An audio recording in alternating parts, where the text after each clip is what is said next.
You may be wondering how mortgage rates are decided. Obviously, you want to make sure that you get the lowest rate possible. But how are mortgage rates determined, and what can you do to make sure you have a low rate? In this video, we will share how mortgage rates work. There are several outside factors that affect how mortgage rates are determined today, but you can only control one aspect of your mortgage rate, and that is your own personal factors. Lenders look at your qualifying factors to determine your risk level. The better your qualifying factors, the better the interest rate they'll offer. Mortgage rates begin with the current market rates.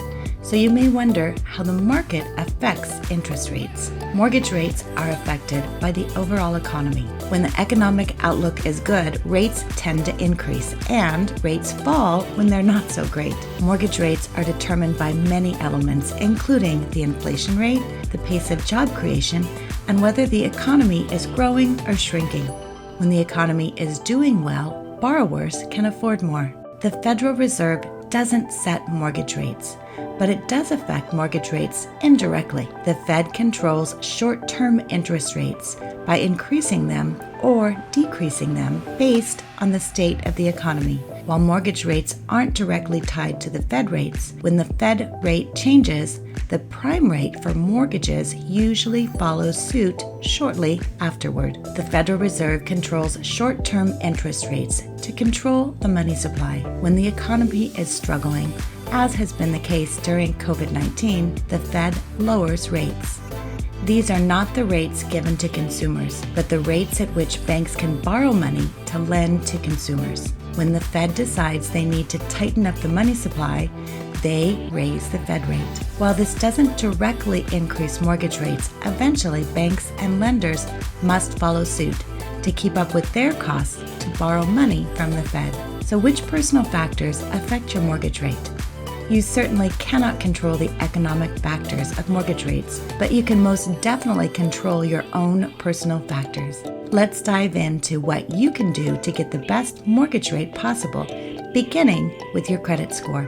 A high credit score means you're less of a risk to lenders.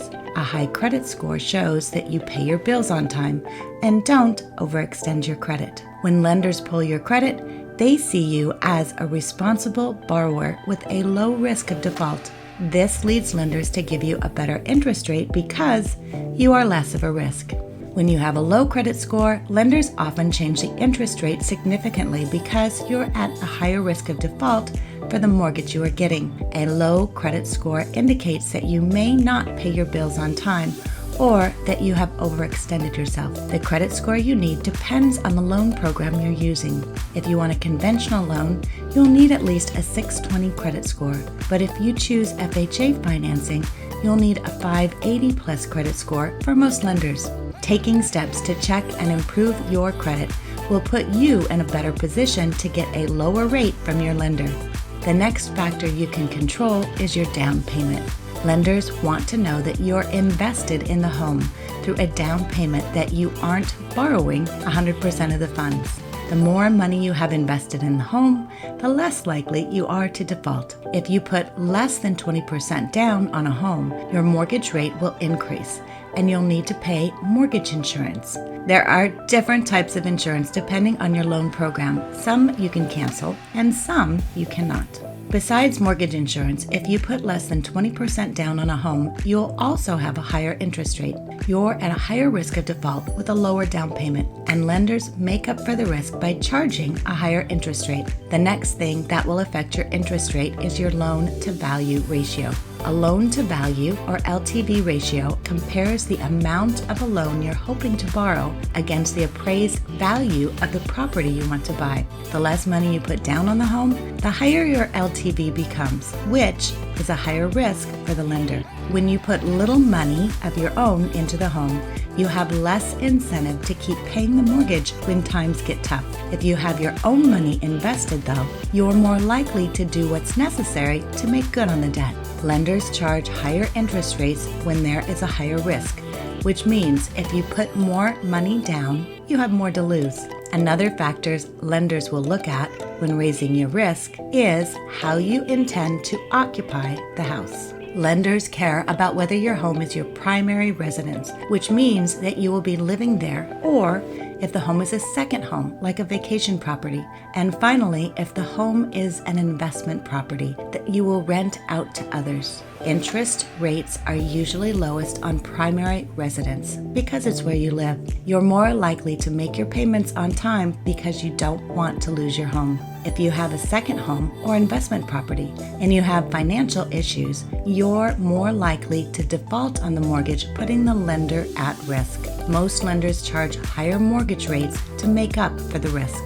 The bottom line is that both market and personal factors affect your mortgage rate. While you can't do anything about market conditions, you can control your personal factors. Improving your credit score and saving for a larger down payment are two of the best ways to improve your chances of securing the best mortgage rates. Be sure to take care of what you can control about mortgage rates by looking closely at your personal factors and make them as good as possible to ensure you get the best interest rates available when applying for a mortgage. Always be sure to work with a licensed mortgage professional and get your questions answered.